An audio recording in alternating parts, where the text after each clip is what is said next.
আরজিকর কাণ্ডে শুধু 4 তলা নয়, হাসপাতালের প্রতিটি তলায় যতজন ডিউটিতে ছিলেন তাদের ডাকা হবে লালবাজারে। আজ চেস্ট মেডিসিনের এইচওডিকে ডাকা হয়েছে। অ্যাসিস্ট্যান্ট সুপার, যিনি পরিবারকে বলেছিলেন চিকিৎসক তরুণী আত্মহত্যা করেছেন, তাকেও তলব লালবাজারের। কাশীপুর থানার অন্তর্গত এক মহিলাকে ডেকে জিজ্ঞাসাবাদ করেছে লালবাজার। আরজিকর কাণ্ডে উঠে এসেছে ওই মহিলার নাম। আরজিকরে এই অভিযুক্তের ঘনিষ্ঠ এমন 5 জন পুলিশ সহ সিভিকের সঙ্গে কথা বলেছেন গোয়েন্দারা, যারা হাসপাতালের সঙ্গে কোনো না কোনোভাবে কাজে যুক্ত, তাদের সঙ্গেও কথা বলবে লালবাজার। সোমবার 7 চিকিৎসককে তলব করে লালবাজার এবং ঘটনার দিন ওই 7 জন অন ডিউটিতে ছিলেন। তাদের মধ্যে 4 জন একসঙ্গে রাতের খাবার খেয়েছিলেন। বাকি 3 জনের সঙ্গে ওই 4 জনের যোগাযোগ হয়েছিল। প্রয়োজনে তাদের ফের লালবাজারে ডাকা হতে পারে। এ নিয়ে আমরা বিস্তারিত জানবো।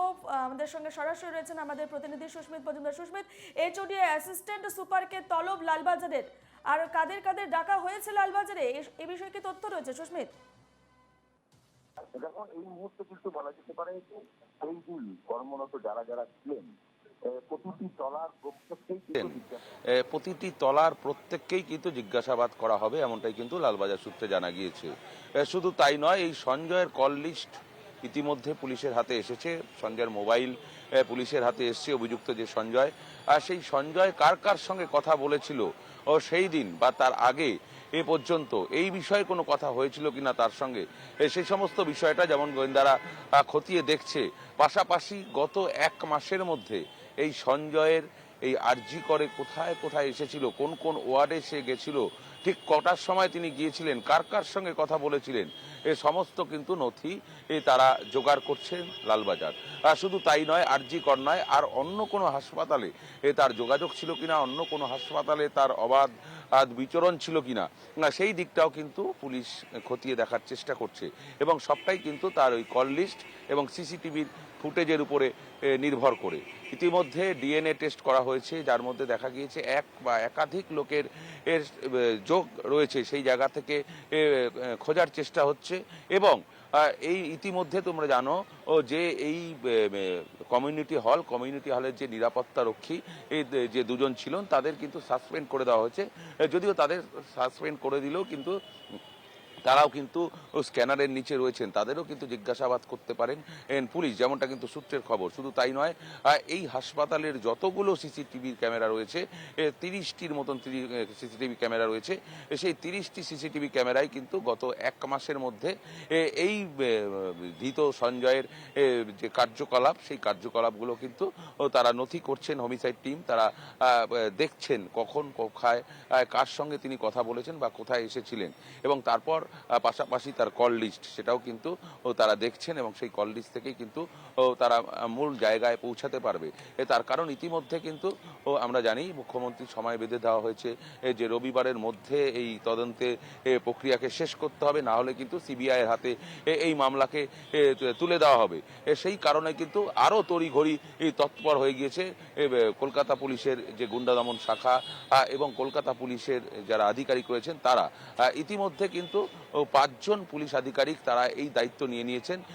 অমিত ভার্মার নেতৃত্বে আরও 4 জন পুলিশ আধিকারিক রয়েছেন, যারা কিন্তু ইতিমধ্যে এই তদন্ত প্রক্রিয়াকে শুরু করার পর তাদের যে তথ্য তালাশ তারা ইতিমধ্যে শুরু করেছে।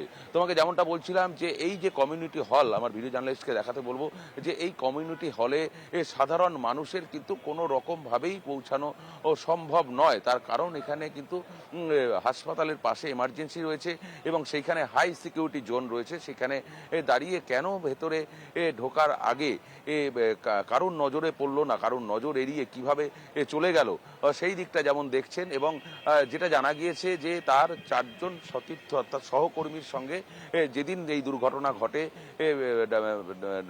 ছাত্রী ডাক্তারের, সেই দিন কিন্তু 4 জন সহকর্মীর সঙ্গে তিনি খাবার খেয়েছিলেন এবং সেই খাবার আর একজন ডেলিভারি বয় দিয়ে গিয়েছিলেন। সেই ডেলিভারি বয়কেও কিন্তু জিজ্ঞাসাবাদ করা হয়েছে। এবং পাশাপাশি এই তারপর তারা কখন বেরিয়ে গেলেন, তারপর সেখানে কে ঢুকলেন, তারপরে তিনি ছাত্রী সেখানে কি করছিলেন, এই সমস্ত বিষয়টা কিন্তু তথ্য তালাশ চলছে। এরপরে কিন্তু ধীরে ধীরে সমস্ত কিছু প্রকাশ্যে আসবে। তবে এই মুহূর্তে এটা বলা যেতে পারে গতি বাড়াতে ইতিমধ্যে কিন্তু সিটের সদস্য সংখ্যাও বাড়ানো হয়েছে।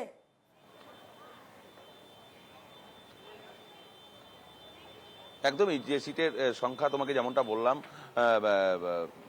চারজন আধিকারিক, পুলিশ আধিকারিক, সেই চারজন পুলিশ আধিকারিককে কিন্তু আরও ইতিমধ্যে বাড়ানো হয়েছে। সেখানে ইতিমধ্যে তোমাকে যেমনটা বললাম যে পুলিশ আধিকারিকরা রয়েছে যেমন তেমনভাবে কিন্তু বারংবার আমরা দেখেছি গতকাল গত পরশু দিন দুদিন ধরে কিন্তু হোমিসাইড টিম একাধিকবার এসেছে, সায়েন্টিফিক টিম তারা একাধিকবার এসেছে, কলকাতা পুলিশের যে সিপি তিনি স্বয়ং এসছেন একাধিকবার, অর্থাৎ 2বার থেকে 3বার তিনি নিজে এসছেন, ঘটনাস্থলে গেছেন, তিনি আরজি করের যে হাসপাতালে যারা আধিকারিক রয়েছেন তাদের সঙ্গে কথা বলেছেন এবং তারপর কিন্তু তারা সিদ্ধান্তে এসছেন কয়েকজনকে তারা জিজ্ঞাসাবাদের জন্য ডাকা হয়েছে। গতকাল বেশ কয়েকজনকে ডাকা হয়েছিল, 4 জনকে ডাকা হয়েছিল, আজকেও কিন্তু 7 থেকে 8 জনকে ডাকা হয়েছে এবং আগামী দিন যেটা জানা গিয়েছে যে আগামী দিন এই হাসপাতালের এই কমিউনিটি হলের 1 তলা 2 তলা 3 তলা 4 তলা যতগুলো তলা রয়েছে সেই ততগুলো তলায়, আর সেই সময় যারা কর্মরত ছিল তাই নয়, তার আগে এবং পরে যারা কর্মরত ছিল ও তাদেরও কিন্তু জিজ্ঞাসাবাদ করতে পারে এমনটাই কিন্তু সূত্রের খবর রয়েছে। তারপরে কিন্তু নির্দিষ্ট জায়গায় পৌঁছাতে পারবে পুলিশ, এমনটাই কিন্তু জানা যাচ্ছে। রূপা, একেবারে সুস্মিত, যেমনটা আমরা জানতে পারছি যে আরজিকর কাণ্ডে ধৃত সঞ্জয় রায়ের সঙ্গে আরো কেউ ছিল কিনা তাও কিন্তু খতিয়ে দেখছে পুলিশ, এবং পেছন থেকে কেউ ইন্ধন দিয়েছে কিনা তাও দেখা হচ্ছে। ধৃত সঞ্জয়ের গত 1 মাসের হাসপাতালের গতিবিধি দেখছে লালবাজার। গত 1 মাসের হাসপাতালের প্রত্যেকটি ফ্লোরে সিসিটিভি ফুটেজ ভাগ ভাগ করে দেখছে পুলিশ এবং অভিযুক্তের ডিএনএ নমুনা পরীক্ষার জন্য পাঠানো হয়েছে। ঘটনায় অভিযুক্ত একজন নাকি এর পেছনে একাধিক ব্যক্তির হাত রয়েছে তাও খতিয়ে দেখছে পুলিশ। এই বিষয়ে কি জানতে পারছো? দেখো, একেবারেই তোমাকে যেমনটা বললাম যে অভিযুক্ত ডিএনএ ইতিমধ্যে টেস্ট করতে পাঠানো হয়েছে। তার কারণ এই ঘটনা যখন ঘটেছে ইতিমধ্যে পোস্টমর্টম রিপোর্ট পুলিশের হাতে চলে এসেছে এবং তার মিতার পরিবারের হাতেও দিয়ে দেওয়া হয়েছে এবং সেখান থেকে জানা গিয়েছে ধর্ষণ হয়েছে, খুন হয়েছে এবং এক বা একাধিক লোক খুনের সঙ্গে জড়িত কিনা আর সেই বিষয়টা কিন্তু এখনো পর্যন্ত পরিষ্কার নয় পুলিশের কাছে। তার কারণ পুলিশের হাতে সিসিটিভি ফুটেজ এসে পৌঁছে গিয়েছে, পুলিশের হাতে জিজ্ঞাসাবাদ করার জন্য তারা একাধিক লোককে জিজ্ঞাসাবাদ করেছে। জিজ্ঞাসাবাদ করার পর তারা যে তথ্য তাদের হাতে এসেছে তারা কিন্তু তদন্তের স্বার্থে এখনো পর্যন্ত কিছু প্রকাশ করেনি। তার কারণ তাদের যখন চার্জশিট দেবে তখনই কিন্তু তারা সেই সমস্ত বিষয়টা প্রকাশ পাবে।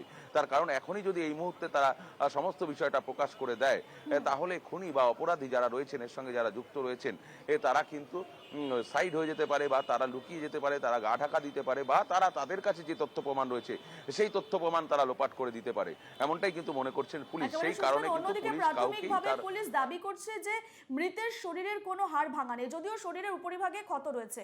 পুলিশের এই প্রাথমিক দাবি পুরো বিষয়টি মোড় খানিকটা হলেও ঘুরিয়ে দিতে পারে বলে অনেকেই মনে করছেন।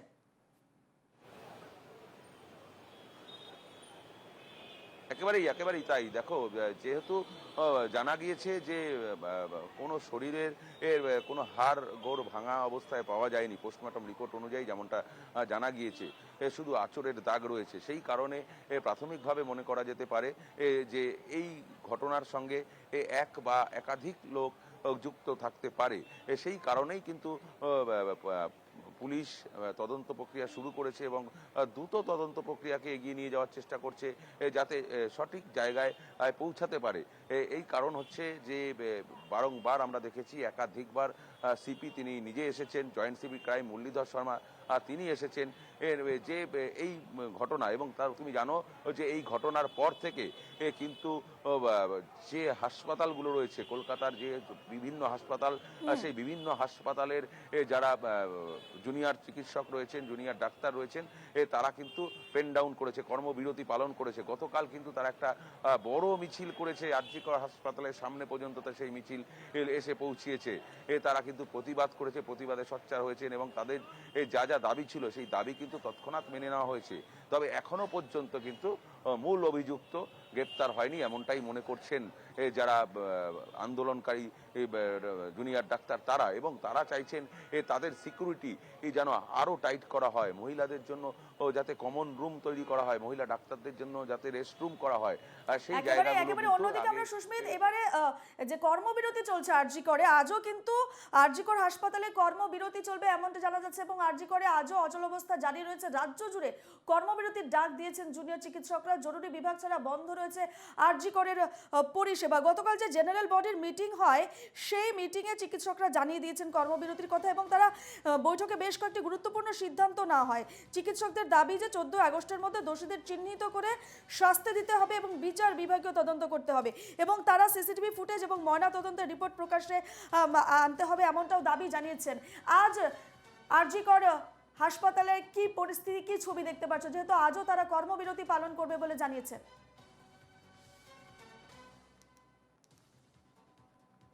তারা কর্মবিরতি পালন করবে এমনটাই কিন্তু জানা গিয়েছে তাদের সঙ্গে কথা বলে। এবং পাশাপাশি তুমি যেমনটা বললে বিচার বিভাগীয় তদন্ত তারা চাইছেন এবং সবচেয়ে বড় কথা যেটা তারা আশা করছেন, তারা চাইছেন, তাদের দাবি এই যে পোস্টমর্টম ময়না তদন্তের যে রিপোর্ট, সেই ময়না তদন্তের রিপোর্ট তাদের হাতে তুলে দিতে হবে, অর্থাৎ পাবলিকলি পেশ করতে হবে। তাহলে কিন্তু সম্পূর্ণ বিষয়টা পরিষ্কার হবে। তার কারণ তারাও কিন্তু ডাক্তার, তারাও কিন্তু বিষয়টা জানে, যেটা সাধারণ মানুষের পক্ষে জানা সম্ভব নয়। জুনিয়র ডাক্তার তারা চাইছেন তাদের হাতে পোস্টমর্টম রিপোর্টটা আসুক এবং ময়নাতদন্তের রিপোর্ট তারা প্রকাশ করবেন এবং তারা বলবেন যে কি থেকে কি হয়েছিল সমস্ত বিষয়টা। যেমন পরিবারের লোকজন দাবি করেছিলেন যে ময়নাতদন্তের সময় যাতে ভিডিওগ্রাফি করা হয়, সেই ভিডিওগ্রাফি করা হয়েছে পরিবারের কথা মাথায় রেখে, পরিবারের কথা তাকে মান্যতা দিয়ে, এবং সেই কারণে ভিডিওগ্রাফি এবং সেই ময়নাতদন্তের রিপোর্ট তারা কিন্তু জুনিয়র ডাক্তার তারা হাতে চাইছেন। তাদের নিজেদের হাতে চাওয়ার পর কিন্তু তারা বলতে চাইছেন যে এই ঘটনার পরিপ্রেক্ষিতে এর নেপথ্যে কে রয়েছে সেই জায়গাটা তারা খুঁজে পেতে চাইছেন এবং তারা যদি এই মুহূর্তে পান তাহলে তারা হয়তো পুলিশকে সাহায্য করতে পারে, এমনটাই কিন্তু তাদের দাবি।